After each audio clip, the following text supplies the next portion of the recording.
Oh, good old Rochdale and its by-election. I tried to let it be known to people in my first couple of videos that it's like something momentous is going to happen here. And it's like telling locals who've been trying to, decide to engage in politics and activism from nowhere. Oh, well, let's do something for the town. It'd be like, you're kidding, aren't you? It's like there's a well-financed, high-tech, global propaganda machine that's decided to take the town. And it's like, this was an inevitable outcome in the end as to what would happen when the Labour Party fell out with partners in crime, the Islamic community and its ostensible leadership. It was always going to happen eventually over something. And now it's like the people on the street have made it so the local Labour Party, the people you would see constantly all over the place campaigning and nowhere to be seen, they've been fired off. I saw a pack of them together. It's unbelievable. Well, previously Labour, it's a Labour town, and it's just it's pretty much the entire Muslim population of activists are out on the streets knocking on doors, and there's nowhere to be seen. I saw a pack of 6 Labour canvassers on Saturday, and they had like handlebars, moustaches. It was like they were on a day trip from somewhere like Staley Bridge or fucking Hebden Bridge. Like, who the fuck are those goons with tweed jackets on and the like? And they were the people that Labour had canvassing. There was absolutely no way they were from round here. And it's like, what happened when a Labour canvasser turned up on my doorstep? Beautiful young woman from South Manchester, from one of the leafy bits. She had that Cheshire sound about her. Big Labour Party. The leafy parts of Cheshire, massive Labour. And I'm voting for George Galloway to teach you a lesson. Oh, thank you, goodbye. And I said, and so should you. But so there's loads of videos of Labour canvassers being fucked off at the front door. Now, I have before put signs on my front door saying, no Labour. No Labour canvassers. Where are they? Nowhere to be seen. They've gone underground. They're not talking to anyone. They can't handle their own side. They don't. The opposition, like there's a guy who's kind of right wing, the parents against grooming guy. Now, I mean, he came up through like special education. He isn't going to be the MP of Rochdale. It's like Dave, local businessman who's running, he's right to be more bothered about pointing to the fact that Rochdale Council is hostile to Rochdale Football Club, Rochdale Hornets and the like. Hostile. And wants to address that. Fine. It's like, I'm with that. It's like, you may have actually gleaned that idea from one of my videos if you were watching. I've said that in the past. The Rochdale Council wants Rochdale Football Club out of business. Wants it gone. Has got its eye on its property to be able to build houses on it and turn a profit. And it's like, you think that if you don't realise the council are in the land, house building, property development, commercial property development, that's their business, that's their bread and butter. They are in that business, unable to ever be foreclosed on. That's what they're into. They're into snatching land. They're into turning a profit. They never do, but they make commercial investments. You bet your ass Rochdale Council wants to see Rochdale Football Club go down. They offer absolutely no assistance to them. They make life harder for the football club. It's not the football club the fault. It's not the fault of the football club that the ground was built many years ago in a place that's not so good for parking because there were no cars around back then. But endlessly, the council restriction after restriction after restriction as to where you can park your car to watch a game of football. And it's a matter of, if you're walking a mile to park your car, why go? Turns people off. No one cares. It's like loads of things have been done in this town, money spent, but nobody's thought about turning part of Dinas Park or something like that or into a good car park for the football club. Nobody ever suggested that. Nobody ever suggested putting a railway, making it so somewhere like the football club's got access to the railways. A smart council would have done a deal with Rochdale Football Club to build them a stadium on the edge of town, near the motorway and near where the railway links are, the new ones they've built. If the council were interested in making money, they should have built Rochdale a stadium and rented it back to them. Everyone would have won from that. You know, you can build a football stadium with roughly the same building materials as you might need to build houses. Roughly. Same kind of workers as well. Same class of workers. But they never think of it. They've never gone near it. They've always been, we want rid of that football club because we want the land it's on. Well, so Dave's fighting that. He's probably not hitting it as hard as I would.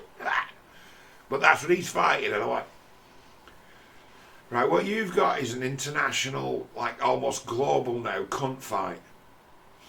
The Labour Party have withdrawn their candidate and aren't putting a candidate forward. So that's almost, it could be seen as an excuse.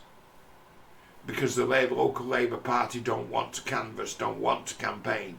So yesterday they were all for forgiving that guy for his anti-Semitic outburst and ridiculous shit he was talking. And then a couple of hours later they decided that they were going to throw him under the bus after they'd spent a day trying to prop him up. Like, well done. I reckon the local Labour Party don't want to campaign. They know they can't win. They know they've got a serious, humiliating problem because let's put it this way, the Rochdale Muslim Pakistani community are not a humble set of people. And then there's things about Galloway that I know, and I've been trying to say, they don't realise, but they're finding out real quick. George Galloway is now odds-on favourite, isn't he, to be the new MP for Rochdale. He was 16-1 last week, and 3 days ago he was 2-1. Now he's odds-on. Why? He's Uncle George. They love him. Interviews out there where they've been going around, people going around with cameras interviewing the young Pakistani lads, the innit kids, innit. Yeah, it's George Galloway, innit. And they're like, oh, so much respect for him. My uncles, me dad, my granddad, they know who he is. He's been campaigning for us for the last 50 years. And these are the 20-year-olds. And it's like, if you don't understand something about Muslims, right, you are allowed to join their community. They'll let you in, right? And they have ways about them as to where they raise the kids to be respectful to the friends of the family. As to where, if you make friends with a Pakistani family, and he brings you into his home and he feeds you, because they always do, right? Or try to. Uncle John. I had a mate once, his kids used to call me, ask your Uncle John if he wants a drink. And they call you Uncle. And it's a mark of respect as an elder, you're a respected elder. And they've all had that drilled into them. And when they've been disrespectful to their elders as kids, they've got that. And you see it in them where it's like, they're talking about Uncle George. They love him. No one's ever going to defeat that, and never could defeat it in Rochdale. I used to be a member of the Respect Party, and there's one thing that I know from having been in the Respect Party. there was ever a by-election in Rochdale, George Galloway would run for it and he'd immediately fucking win. And I reckon that you could see a turnout so ridiculous that they'll see George Galloway return with about, I don't know, about 38,000, 40,000 votes. Turnout in Rochdale's low, and this turnout includes the Muslim community who control the result of every election. They don't all turn out either. They have a low turnout in relative to everyone else. Turnout amongst, say, the local whites about 25%. They get smashed off the Muslim vote and their turnout's about 40 or 50. But there's more of them. Miles more of them vote. So if you were to get a big turnout, you get a correspondent big turnout in the Pakistani Muslim community. They'll turn out too. And it'll make it so that they're even more powerful. There'd be a huge show of force. They get that. They get it. If we get a massive score, if we return George Galloway now with a majority of 25,000 or something outrageous like that, which is on the cards, right? If everyone's in on the con. This is a town that voted well in favour of Brexit when the powers that be around here were Remain. Of course they were. Who had the charge in Rochdale campaigning for Brexit? George Galloway would be around. Pushed it hard. In fact, George Galloway could have been said to have delivered the Muslim vote to the Brexit campaign. It's like, you people out there don't realise that right, the Labour government we had in at the turn of the century were likely the more, when we say Islamophobia, right, that they hit us for now, the most Islamophobic group of people in my lifetime I can never remember were the Labour Party of Tony Blair, who villainised and demonised the Muslim community of Britain. And they did it from the fucking dispatch box. After 9/11, every Muslim in this country was deemed to be suspect and possibly working with terrorists or sympathising with terrorists. And this went on for 10 years. The war on terror. The war on terror was a war on Islamic people. You know, there was a time in my political involvement, do you know what I used to do? You know what I used to find myself doing? Campaigning against the Labour government for the racist way they're treating the Muslim population of Rochdale. That's what I used to be active about. When I used to be with Respect and Stop the War, I'm like, I can't do nothing about the war, but the way that they villainised the Muslims round here, the way that they demonised and scrutinised by the powers that be, the intelligence services and the police, is a crime against humanity. That if they did it to anyone else, it would be seen as being, your country's fucked. You're a police state. So it's like, there's been a time in the past where I've been actually a defender of Muslim people in Rochdale because it was unfair. What the fuck did the guy driving the taxi have to do with the 9/11 attacks? Nothing. All this story, all bullshit. Terror cell, suspected terror cell. And it's like the number of completely innocuous innocent people found their asses raided during those times, 2001, 2002, 2003. It was ridiculous. Suspected bomb making factory. And they'd burst in there and it'd be just some bloody hoarder. They did that. I was set against it. And in public, who else was set against it? Galloway. Turns out Galloway was the only person who pointed to it as to say, this is evil, this is wrong, these are innocent people. And they'll never forget that, and they'll always love him for it. He was the only one who defended them when the government came after him.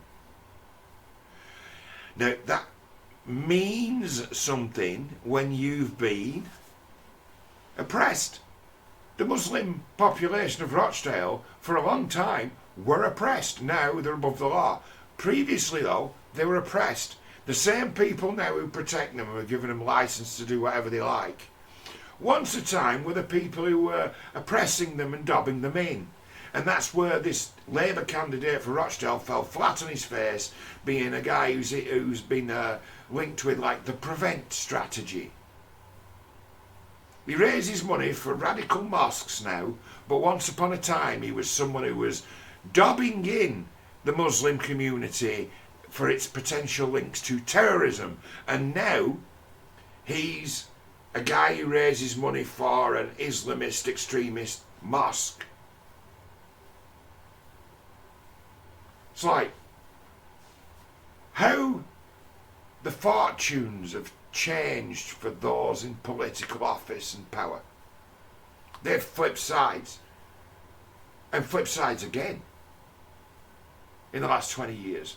But the people who don't benefit from this, they remember George Galloway standing up for them.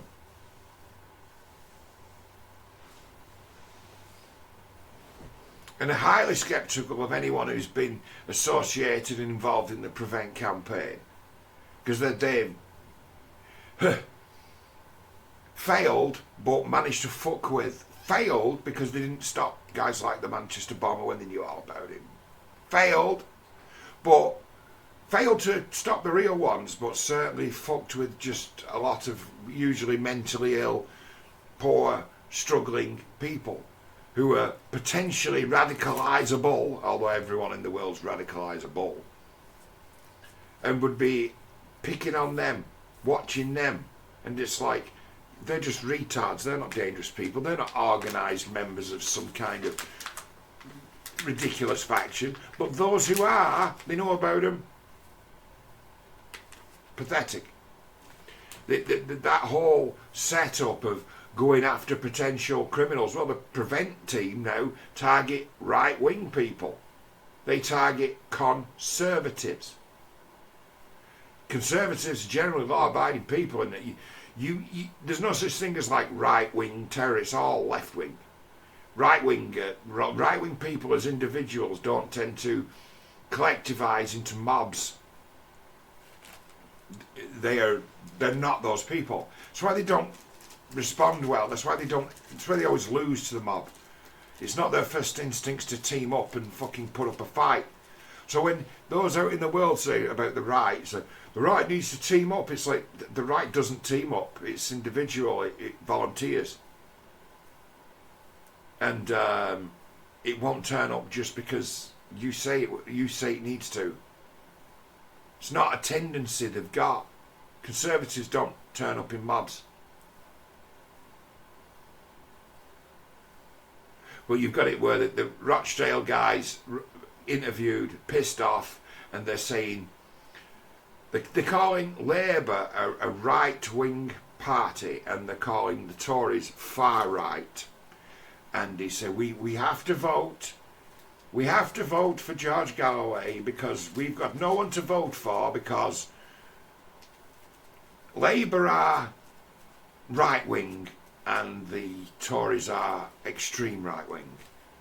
I'm like, this guy gets to vote and he probably turn up with his feet. And he hasn't a fucking clue what left or right even means. Difficult to put that guy right. As to say, you, sir, are a conservative Pakistani family man who tries to look out for his kids and is all about looking out for the people around you and yours, and you're clannish like that. And you're actually naturally a conservative, you, sir, are right wing. Why? Because you've got moral values, old, traditional moral values. You, sir, are a conservative. That makes you right-wing. The Labour Party are an extreme left-wing party. And the Tories are a left-wing party. You, sir, are voting for George Galloway. George Galloway is politically a kind of almost a Marxist Leninist, but he knows he'll never get to rule a country, so it doesn't actually matter. But what he is he's an effective sort of common sense guy who is an ideologue. But he's the most sensible of them. But George Galloway's a right-wing politician. What? Yeah, he's got 6 kids.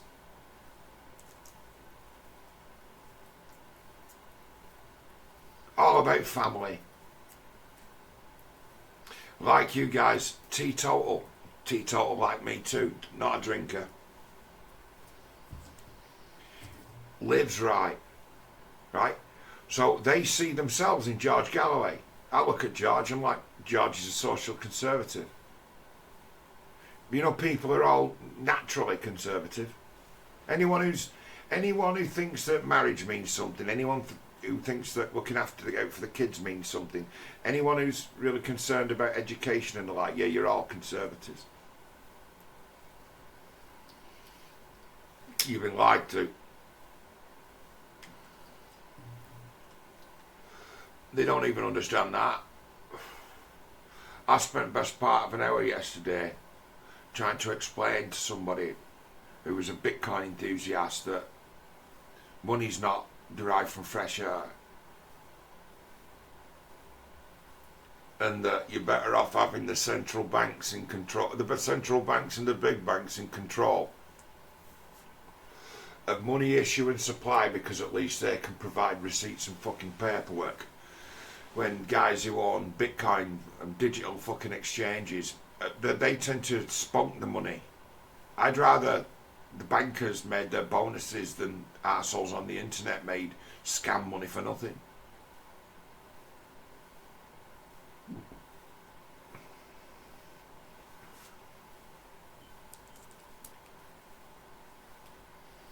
Like, there's not much sense out there.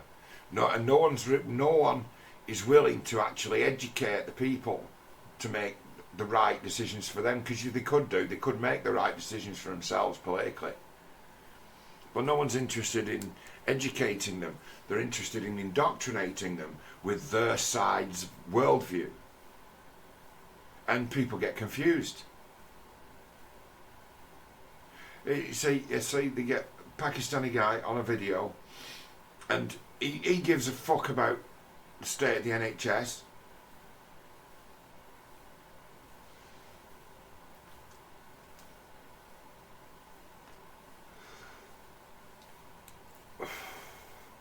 So what he gives a fuck about? State of the NHS, cost of living crisis.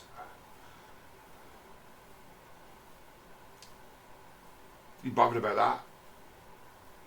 But it seems he's a hell of a lot more bothered about the Labour Party stance on what's going on in Gaza, because they are collectivised. In their minds, a brotherhood.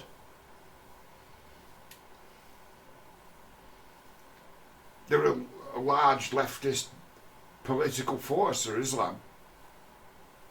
They don't recognise that. They're a leftist political force in the way that they operate, but they're made up of distinctively conservative people by and large. Make that work. So I don't think it's anywhere near the end of the world if, say, even an Islamic party took control of the town. Or they would never take control of the council, or they might next, right? I've been telling you guys this country is in trouble, and I think we can all agree that. But wasn't it me who got great ire from dickheads on the ostensible right, but the movement, when I put it to them that where Islam thrives, it's always an improvement. If you want to look at as to how Islam has spread, and I was taught this by a very clever Muslim fellow who was a fine young man. It's like a devout Muslim, a fine young man, honest, clever. And really, you know, someone you wait, like, wow, this guy could be a politician, this guy could be worth something, taught me. And he was Yeah, he was straight up making the point so well.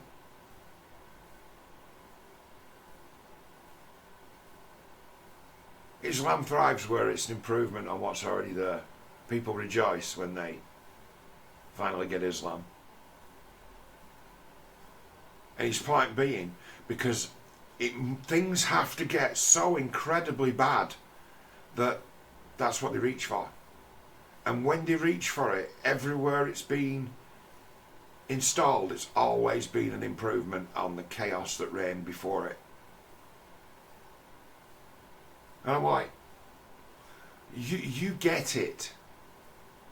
Now, only like 4 or 5 years after that conversation with that young fella, we're in a situation as to where Rochdale's fighting an election and only actually campaigning to one part of the population.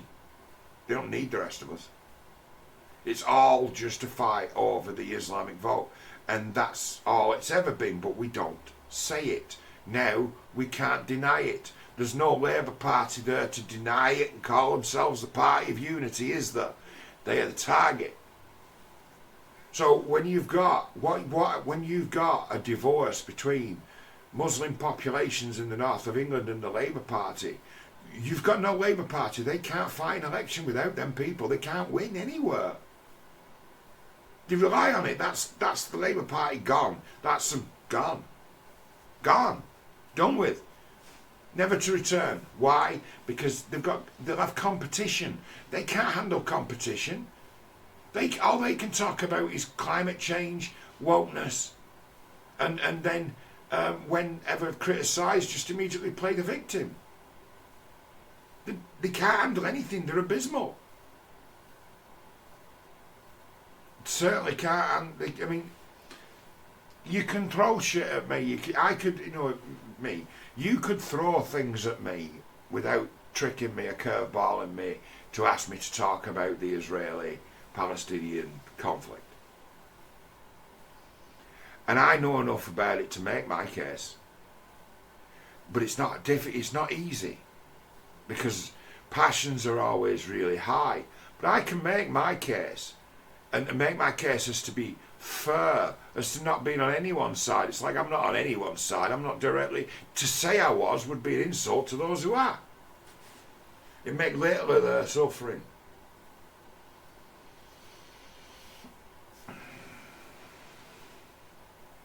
I am on no one's side, but I can clear as day tell you why it's happening. And I can clear as day tell you the Israelis are not going to be seen to back down or stop, no matter what. And I could have told you that on the 7th of October. Like, now you've torn it, now you've done it. You're going to get to see something new. And I'll be right about it, and I'm like, the only course of action that's available for those of us who would like to see the war end, which is including me, everyone, would be to demand the unconditional surrender of Hamas. And if the world had done that, right, there wouldn't be a war at the moment. There would be peace. But they didn't, did they? Who yet has come out to say Hamas needs to unconditionally surrender for the crimes of October the 7th? Nobody. I think I might be on my own. And I might have been on my own since the day it happened.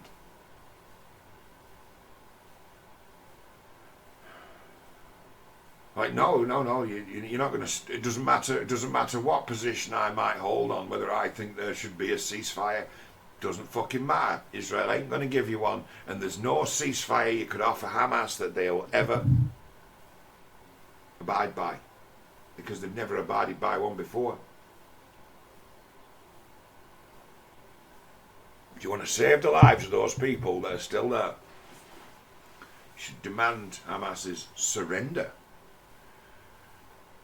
And it not being that be the most reasonable request. The only thing that will stop the Israelis from trying to hunt them all down would be if they give themselves up. I bet you something, as much as Israeli intelligence has failed, when this war kicked off, Bet your ass they had the photographs of a good few thousand people who they'd like to see dead. Bet your ass they did. Bet your ass they'd identified who half the fighters were by then. It's like you don't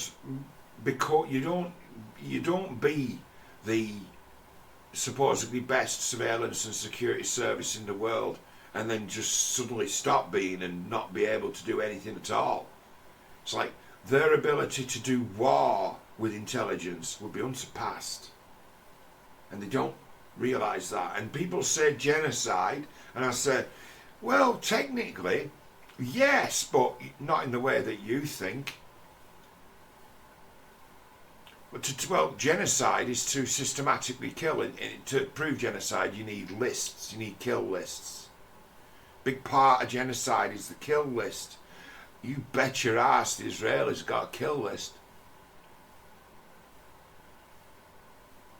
We want all these people dead. These are all people we know who are operators. We've been keeping our eyes open. They may have got past us, but we've been watching them for a decade longer. We know who they are. We're going to go and kill them all.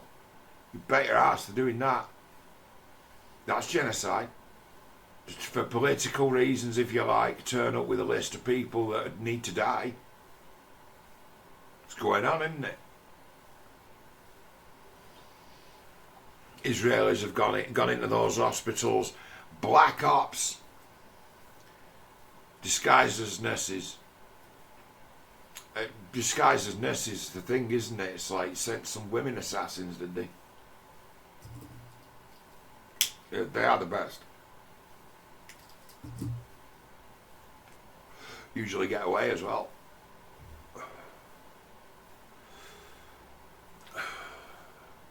Bit of a long history of women suicide bombers in that part of the world, tending to be like the ultimate weapon of stealth and destruction. So it's like, we're past this for the sake of the children shit, aren't we, in that part of the world? It's just now, no mercy, war. It's not even war, is it? It's now, no mercy, extermination. And we'll call it war. So it's like, I could be thrown down on that subject. And I choose to make my judgment based on the events of October the 7th onwards. But if you want, I can start back in, I don't know, turn of the 20th century. I can go back that far, knowing something of Zionism, knowing something about the powers that be that no longer exist, that set that plan in motion. They're gone. It's like you don't see a high-ranking Protestant Freemason ruin this country or anywhere near its seats of power, do you?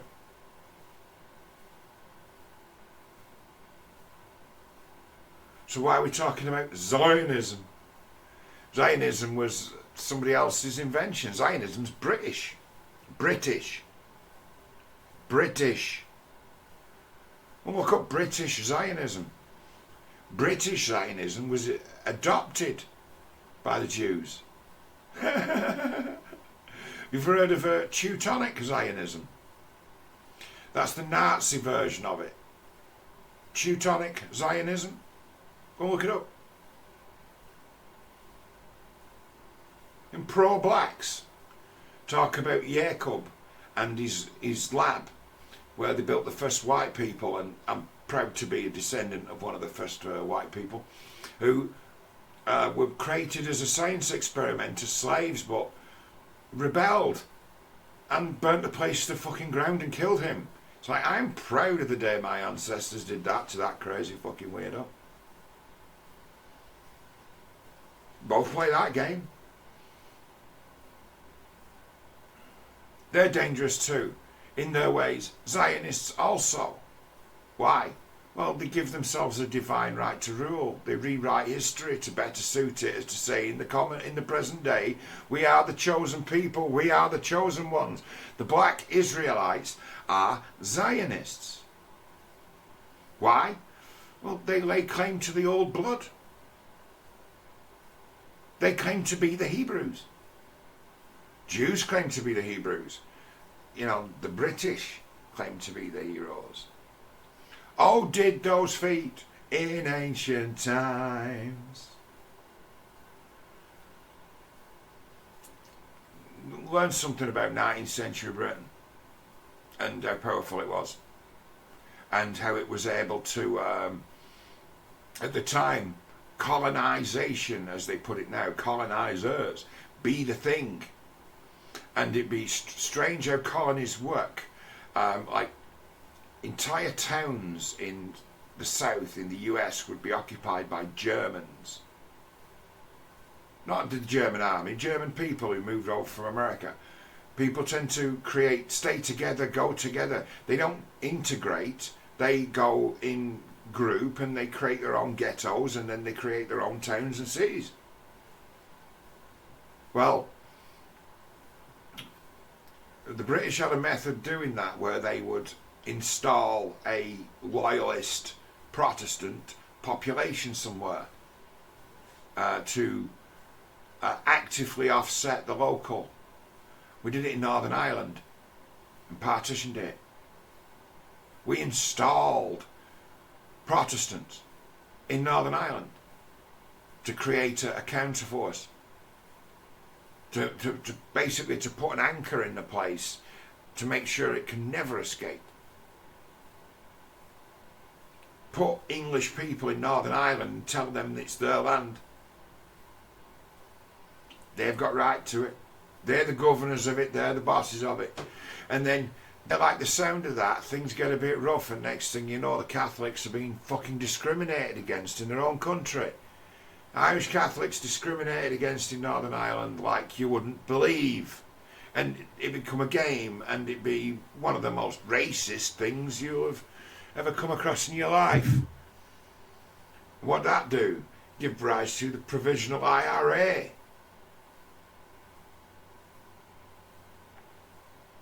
Well done, British Zionism.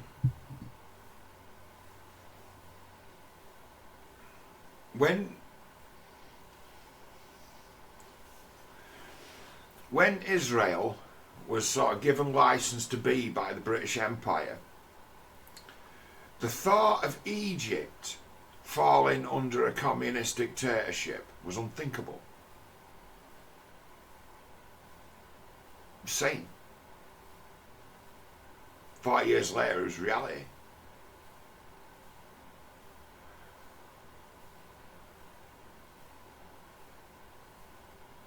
It's like the modern world, in that regard, has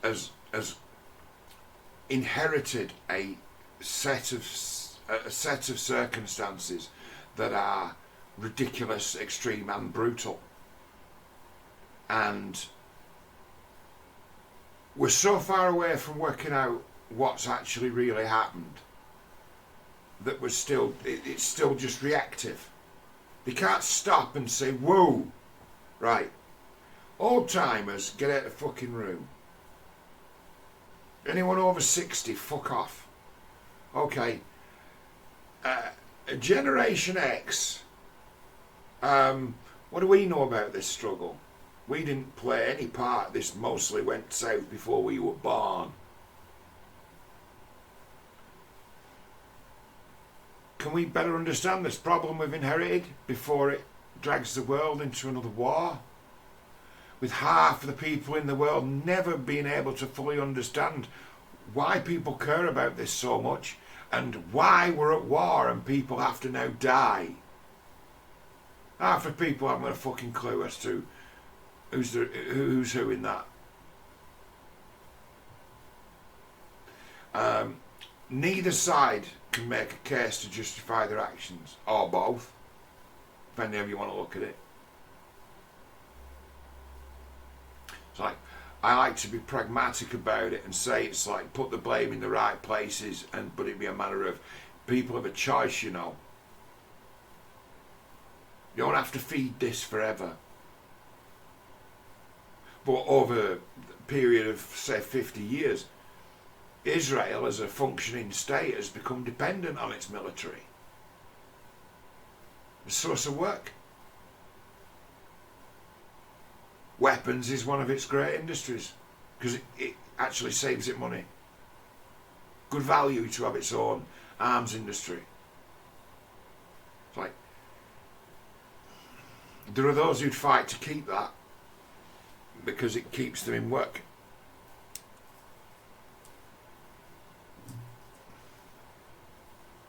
It's true.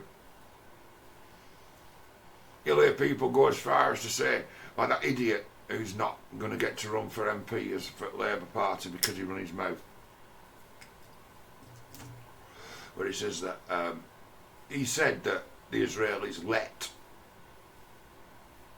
1,500 of their civilians be murdered. That they deliberately allowed it to happen to give them an excuse so they could go on the offensive.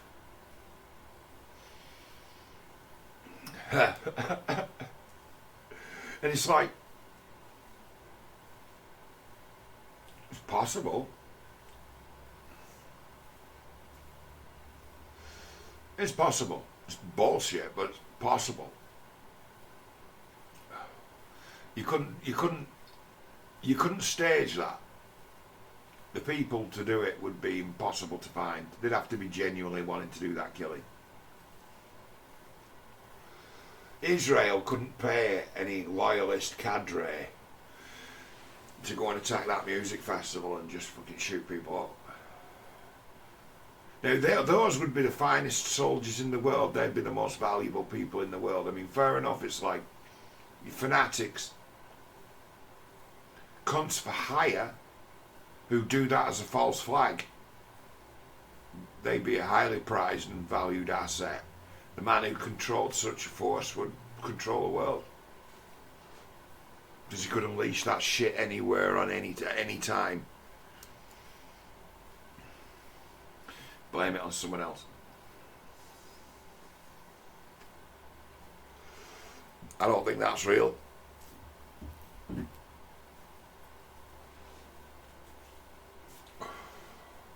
Nah, there's plenty of mercs in the world. There's plenty of cunts for hire, but no, there's no cunts for hire like that. Would only take you a minute to think it, but it's like, you imagine the depths of fucking despair and fucking evil and fucking betrayal and twisted sadism it would take for the Israelis to enlist a bunch of Islamic terrorists to randomly attack and sort of lay siege to and slay their own citizens. What's easier to believe?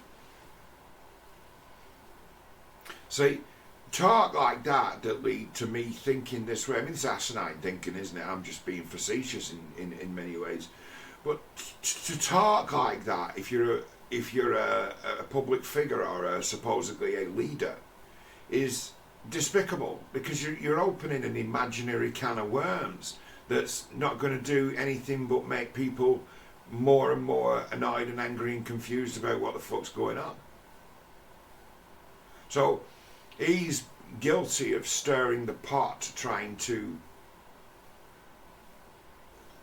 incite racial hatred and tension. There's one way of looking at it as to where he fell for a conspiracy theory, but then there's the point I just made, and that sees him kicked out of the Labour Party for it. All it takes for one person to make the right objection is to say that is irresponsible to speculate when the thing you're speculating would be not unthinkable, but the most evil act in the history of mankind. Just throw shit like that around. So it's like he can't be surprised he's got a sack. It makes me the fact he was selected when he was selected and his name was put out, it took me about fucking 5 minutes of just Googling to find out that this guy was exactly the wrong person because of his connections to Quillam, they're a cover-up outfit. Don't give them no credit and credence. They're a limited hangout cover-up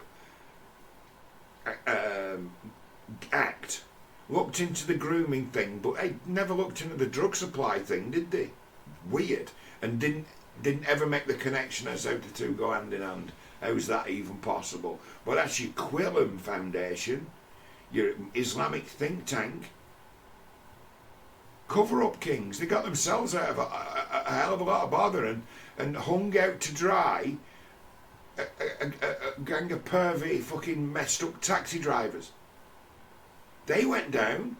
People hate them, but they're not after anyone else. They pulled off a limited hangout. There are those who know. You know, if you want to get the good opinions, it's a weird old thing. If you want to listen to decent opinions on the little grooming gang affair type thing, you should talk to Pakistani people who've got broad Rochdale accents. They'll tell you.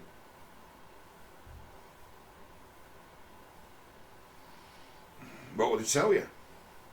Cyril Smith wasn't a Paki.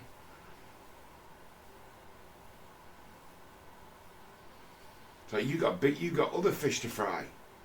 So you singled us out, but we live in Rochdale too, and just like your humble narrator, I could tell you 100 terrible stories of people who've ended up in bad ways, where there's like working class atrocity be a thing, and there'd be some bad guys about, there'd be some horrible guys about, there'd be some real villains about, and no, it seems that there can be drug dealing, raping, paedophile scum of all colour. But they seem to have just singled out the brown ones. What's the line from Apocalypse Now, like giving out speedy tickets at the Indy 500? It's the way they look at it. I see it the same. Sarah Robotham working in that sex education, handing out condoms to kids council office. She was hearing all these talk from schoolgirls about the guys they were having sex with, and she didn't give a fuck when they were called Robert, Steve, Lee, Brian, David, Paul. She gave a shit when they were called Mohammed and Ali. She gave a shit then. It's like, that's racial discrimination, isn't it? You bet your ass it is. Sarah Robotham has levied that into becoming like Deputy Chief Executive of Rochdale Council. And she's even on things like the Executive Committee for the County Council. She's one of the architects of the CARS scheme to charge everyone to drive their own vehicles in their own town. She's moved right up to the top based on being racist and not being in the least bit interested in the welfare of girls and the sexual health of girls, which she was responsible for when the guys they were having sex with were white guys. Didn't care about it. Say, when they've all got Paki names, suddenly it's a grooming gang. So how blind can you be? How racist a line of thought is that? How selfish it is to be someone to exploit that. Not saying that those guys didn't deserve to go to prison, they certainly did, but it'd be a matter of there's more of them. You haven't even scratched the surface. If you were to know the truth of this place, you'd be running for your lives like you used to. You'd be ignoring it, knowing that it could bring the whole place down. You might have to fill every prison in the fucking country if everyone was to start running their mouths. So this country's got deep social problems, and we haven't got a state that's fit to even admit the real, let alone tackle them.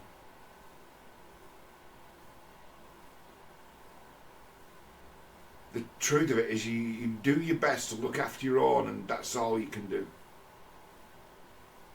Well, the government don't buy that. They seem to... Anything they take responsibility for at council level just becomes something else they'd lie about. So to let them start to creep and get involved in other things is a disaster waiting to happen.